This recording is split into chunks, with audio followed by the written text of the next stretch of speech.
Сърца червени, сърца милиони. Въздъхна Кобелар. Стойчо е на гола цар. Далгиш го успокоява, самочувствие му дава. Ни сме първи, ни последни. Просто жертвата поредна.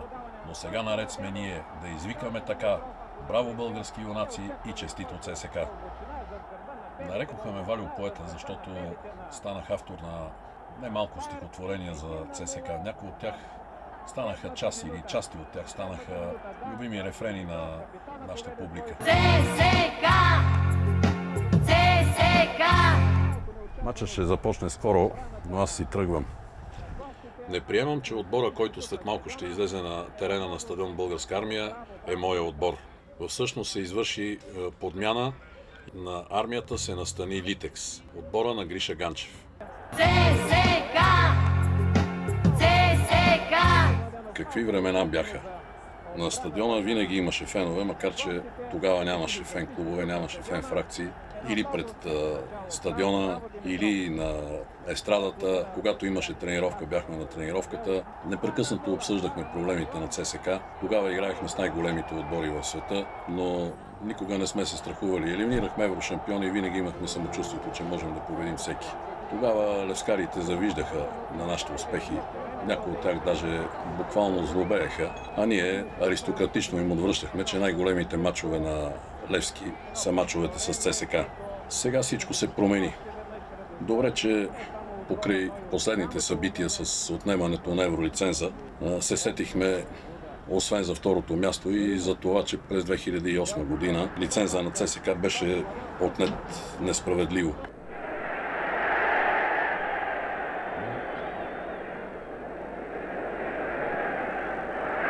Гробелар се разминава и един!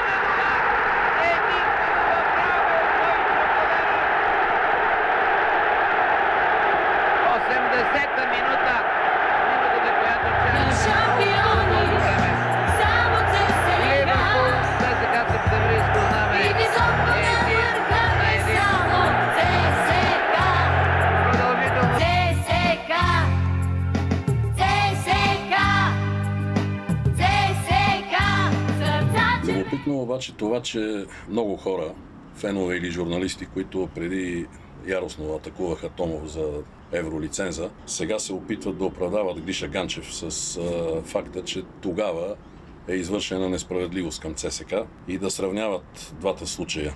Но всъщност между двата случая има доста разлики.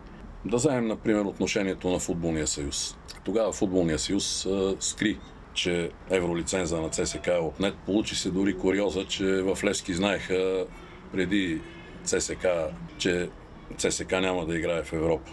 Същевременно се опитваха да обясняват, че евролиценза на ЦСК е отнет от УЕФА, а не от Футболния съюз, въпреки че, както се разбра, точно комисиите, ръководени от Красин Кръстев и Николай Георгиев, го отнеха. ЦСК! ЦСК!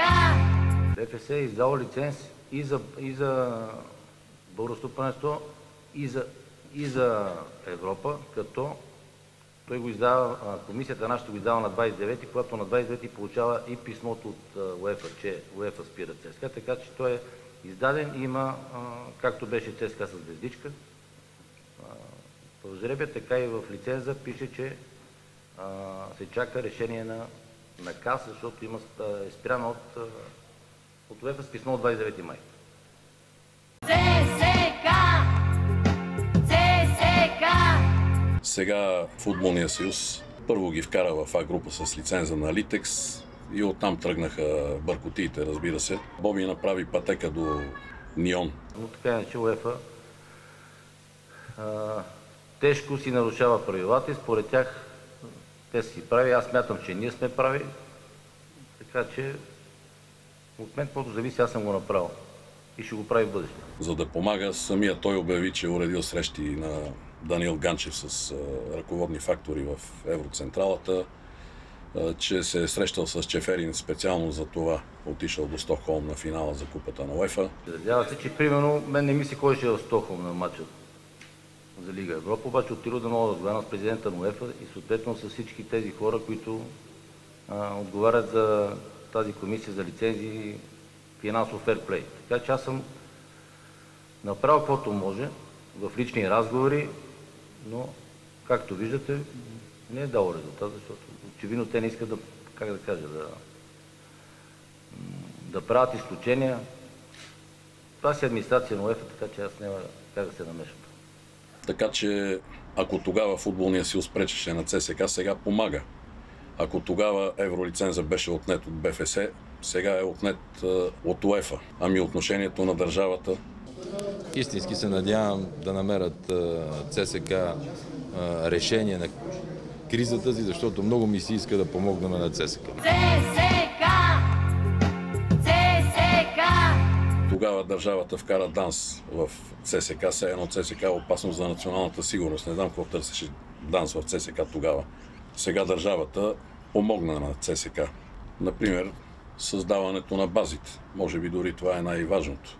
Те взеха стадиона и базата в Панчарево от истинския ЦСКА с мотива, че клуба не е платил 930 хиляди лева на Министерството. Така подпомагани от Гриша Ганчев клуб получи правото да ползва стадион Българска армия и базата в Панчарево до организирането на нов търг за концесия. Аз мисля базата в Панчарево да си я върнеме на държавата и да си купиме терен. Тук има земеделски земи около София, 50-60 декара.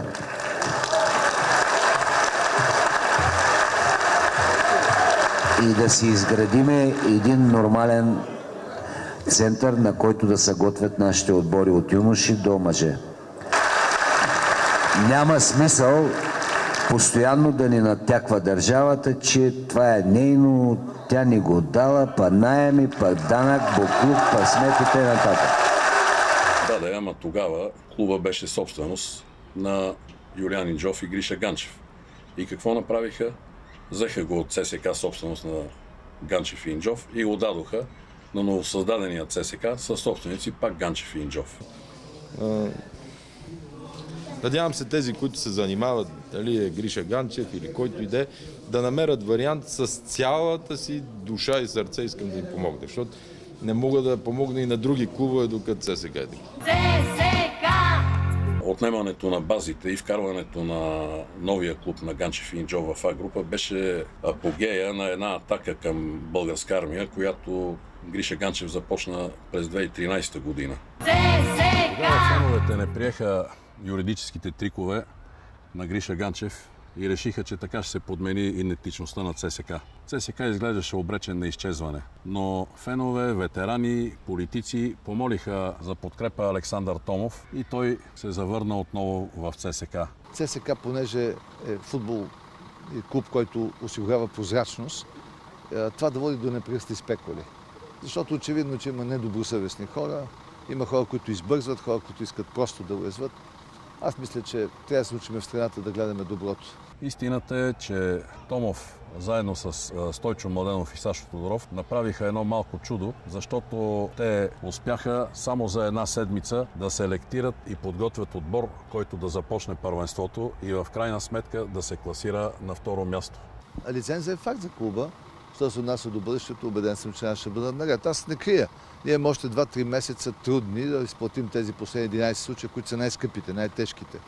Всичко това са неща, които са наследявани и не са правени с години и сега са дошли тези решения. Тогава, през пролетта, по време на пролетния полусезон на първенството, Гриша Ганчев и пернишките титани преговаряха за ЦСКА. Коментирам срещата, беше от частен характер, съжалявам. Благодаря. Как частен характер, господин Иванов? Как частен характер? Ами, това е договорка между две частни структури. Също аз не виждам тук някакъв проблем. Това малко по-късно стана обществено достояние. Поздрави на всички цесикари. В резултат от тия преговори беше обявено, че Титан ще прекрати дейността на клуба. Извадиха отбора доброволно от евротурнирите и оставиха около 35 футболиста с професионални договори да си тръгнат. Дали това не е класическо източване на един футболен клуб, всеки може да прецени сам, защото ЦСКА за тия футболисти не взе нито една стотинка. Много спекулации, много неща се изписаха, а вие трябва да знаете истината каква е. Същевременно Гриша Ганчев в началото на юни даде едно любопитно интервю.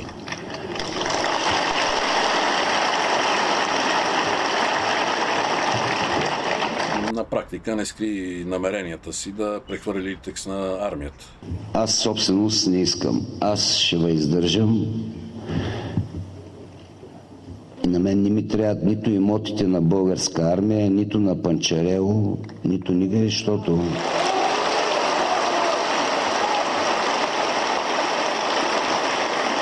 Обясни, че става дума за търговска сделка между две дружества, от които едното е в много лошо състояние, другото е в секущо. Аз съм доста заможен човек.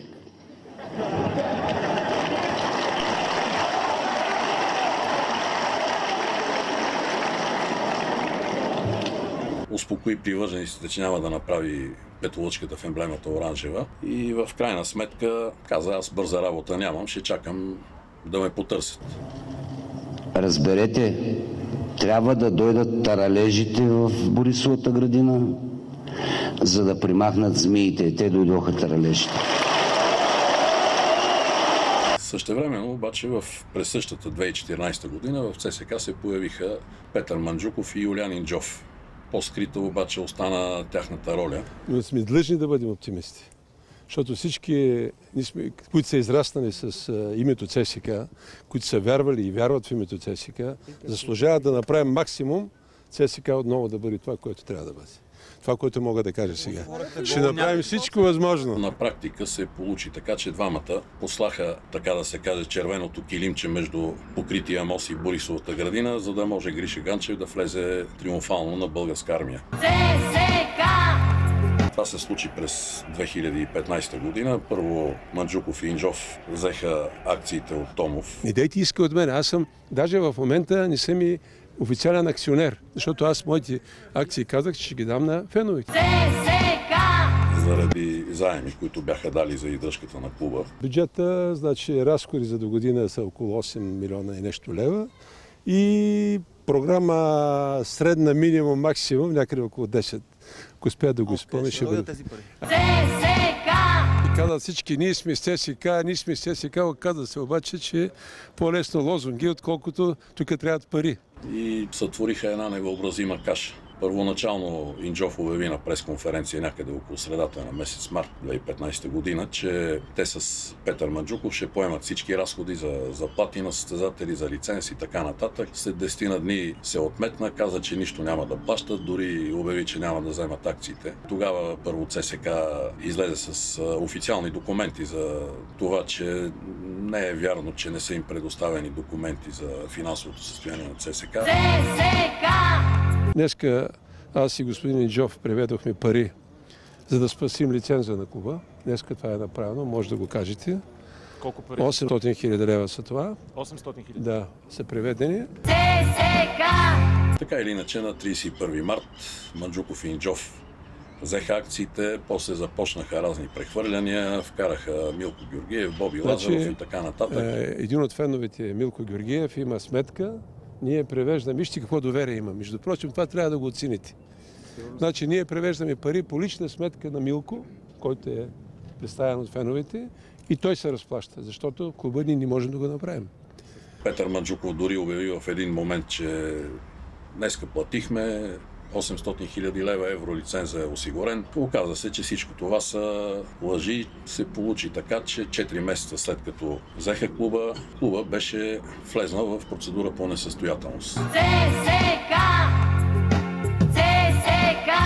Аз и господин Инджов от парите, които са наша лична собственост, които ние сме си платили данъци, това може да се провери, сме дали до сега аз 2 милиона и 400, господин Инджов подобна сума. В момента още по 400 хиляди и така нататък. Молбата беше подадена на 31 юли 2015 година. Малко преди това Красен Кралев обяви, че собственици на ЦСКА вече са Юлиан Инджов и Гриша Ганчев. Нищо не мога да коментирам. Дайте да видим, нали, като приключи всичко, тогава ще го презентираме. И така Гриша влезе в ЦСКА и поиска процедура по несъстоятелност. Заговори се за много работа. За това, че ЦСКА може да играе с лиценза на Локомотив, че Литекс може да се прехвърли на армията. ЦСКА!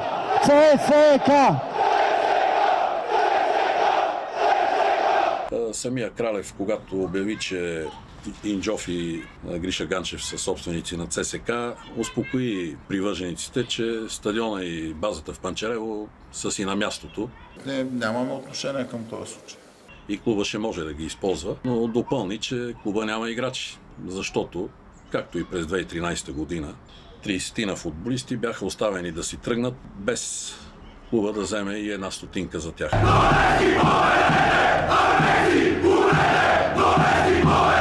И така клуба влезе в процедура по несъстоятелност, започна участието си във В група. Публиката обаче беше обединена в подкрепата си за отбора, макар и да играеше при аматьорите. При това беше създадено едно дъщерно дружество на оригиналния клуб с Пламен Марков, което съвсем законно можеше да бъде правоприемник на стария клуб.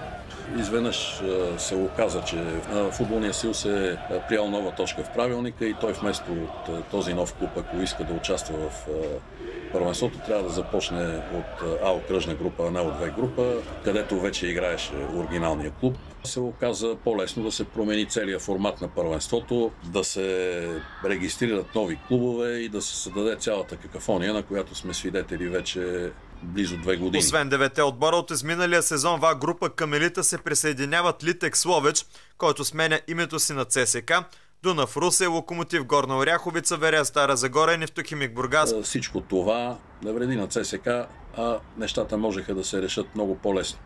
Бъркотията беше създадена, както вече казах, с участието и на държавата, и на Футболния съюз.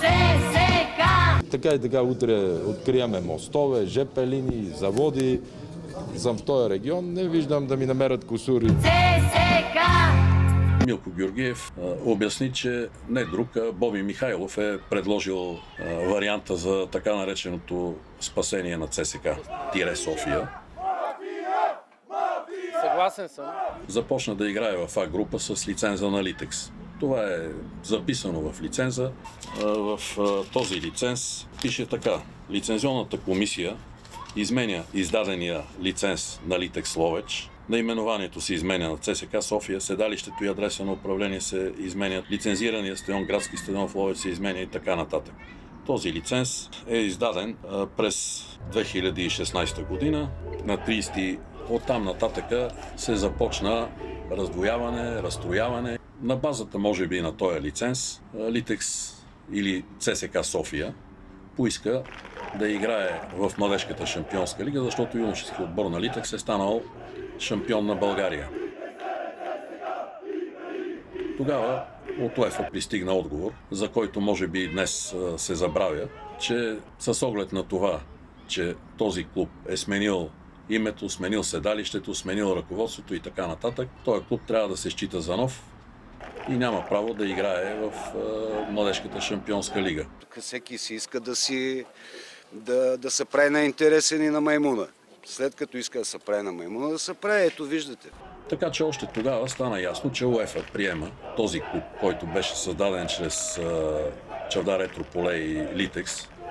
Нещо, което в интервюто си от 2013 година Гриша Ганчев наричаше юридически трикове. Да ви кажа и нещо друго. Има големи комплексари в футбола в България в момента и панелите постоянно трябва да са на армията, когато трябва всичко да е спокойно и да е в реда на нещата. Те не можаха да убедят УЕФА, че този отбор е Литекс.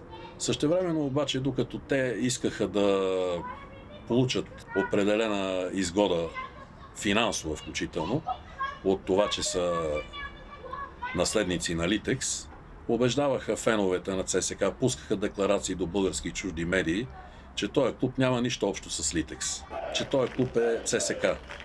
И така се получи, че от една страна са Литекс, от друга страна са ЦСК, от трета нов отбор. В крайна сметка се видя и сега. Сега отнеха евролиценза на ЦСК. Една част от феновете бяха готови да отидат в Швейцария, за да протестират за това, че не ги признават за Литекс. От друга страна, Боби Михайлов даде едно така странно обяснение. Този клуб е приемник на Литекс, който си е сменил името, но ние го приемаме за ЦСК, защото си е сменил името. На 29 май пристигна съобщение, че УЕФА е взела решение, че този клуб е нов и няма право да играе в турнирите на УЕФА.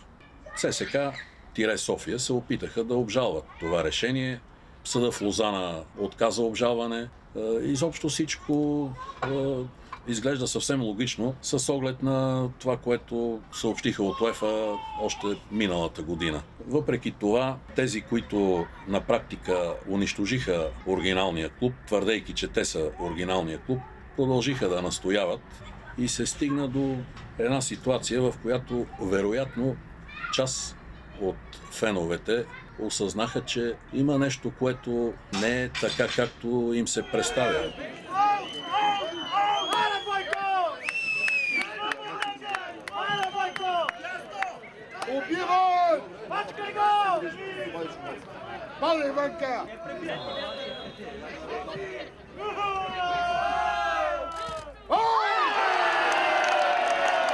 Но така или иначе, решението на УЕФА е факт и те трябва да се съобразят с него.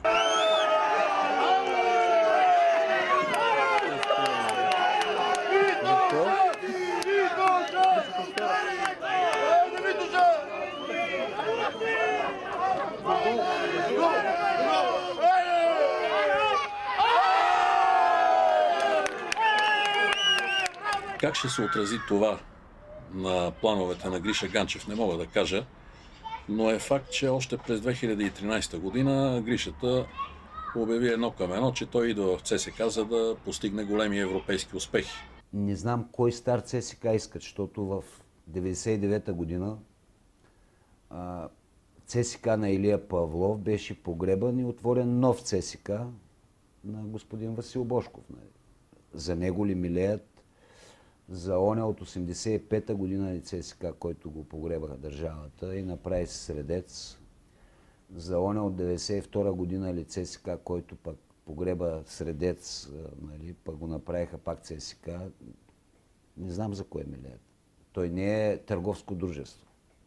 Наистина, през годините ЦСКА неведнъж е променял както името си, така и своята правна организационна форма, но тези промени винаги са ставали с участието на самия клуб. И това е голямата разлика в сравнение с това, което направиха през миналата година Чавдар Етрополе и Литекс. Нали никой не си представя, че е възможно по същата схема Вердер Бремен да се превърне в Байер Мюнхен.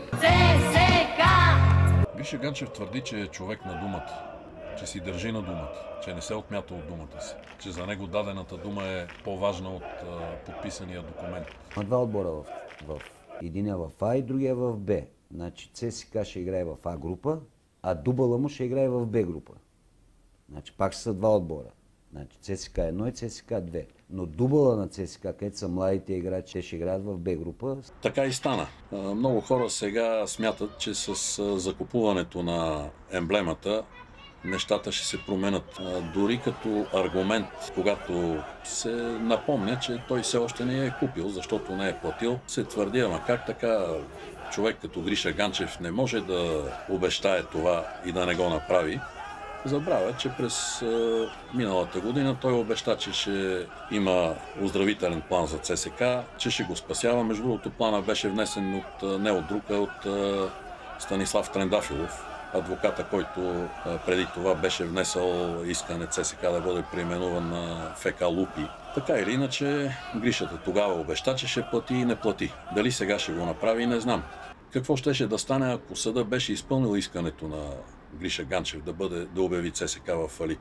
На всичкото отгоре, след втория мач с Берое, когато ЦСКА се класира вече за финала, това искане за бърз фалит беше оттеглено от Сашо Тодоров, който все още беше изпълнителен директор на клуба. Реакцията на ръководството в лицето на Гриша Ганчев и Инджов беше Тодоров да бъде уволнен почти веднага, може би на другия ден. На негово място беше назначен Паслар.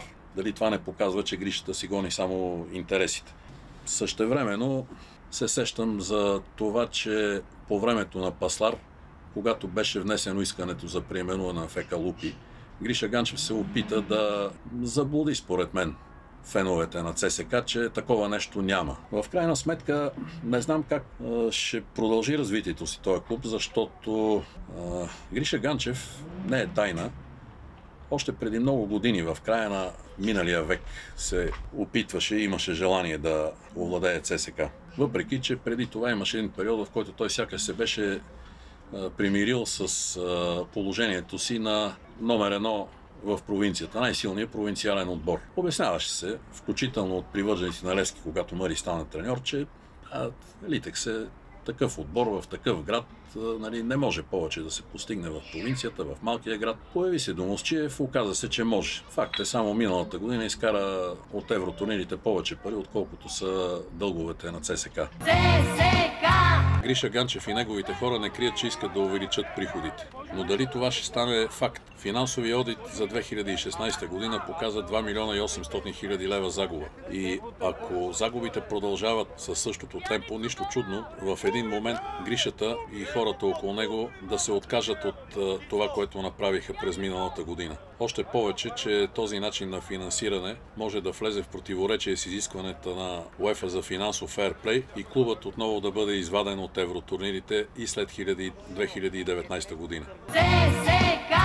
Разбира се, това, което направи държавата, това, което направи Футболния съюз, допринесоха много. Самия лиценз, издаден от Футболния съюз за участие в евротурнирите, лиценза, който издадоха сега на 29 май тази година, е до голяма степен противоречив, защото в него от една страна пише, че лицензионната комисия издава лиценз за участие в евротурнирите.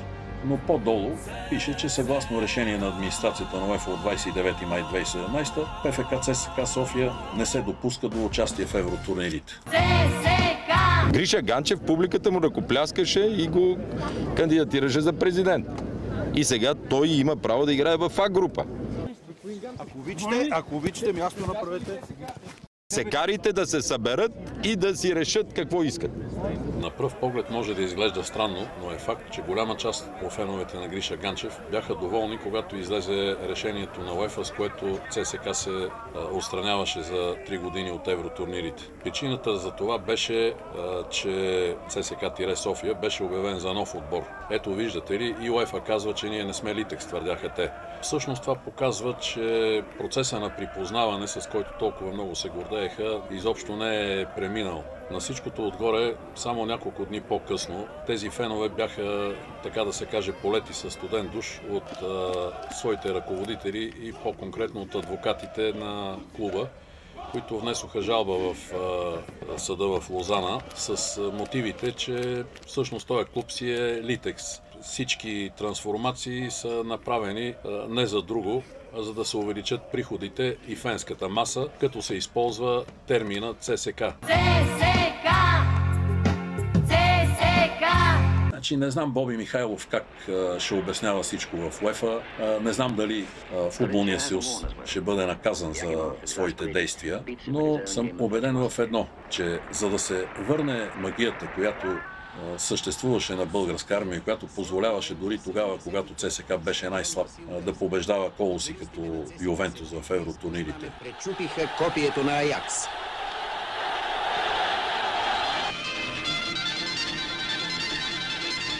Това е факт.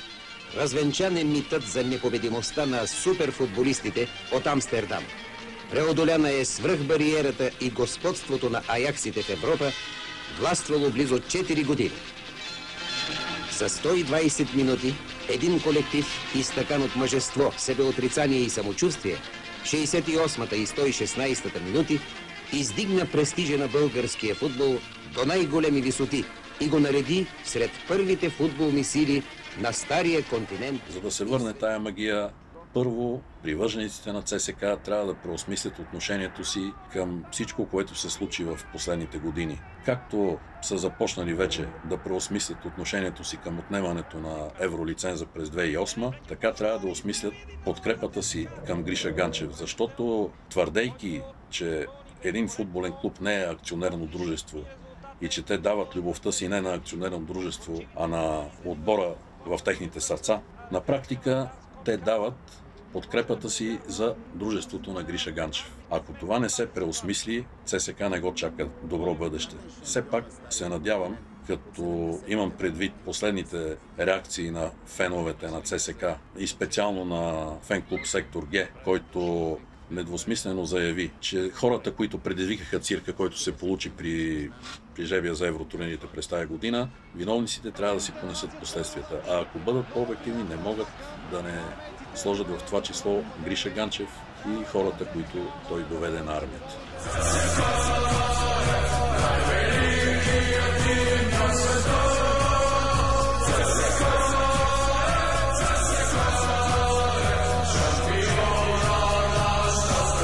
Но аз съм сигурен, че любовта към ЦСК е вечна. И заради това съм убеден, че рано или късно истинския дух и магията на ЦСК ще се върнат на този стадион. На този стадион, когато наричат люлката на българския футбол. Това е нещо, което заслужават и феновете, и целият български футбол, на когото ЦСК е дал толкова много. И високо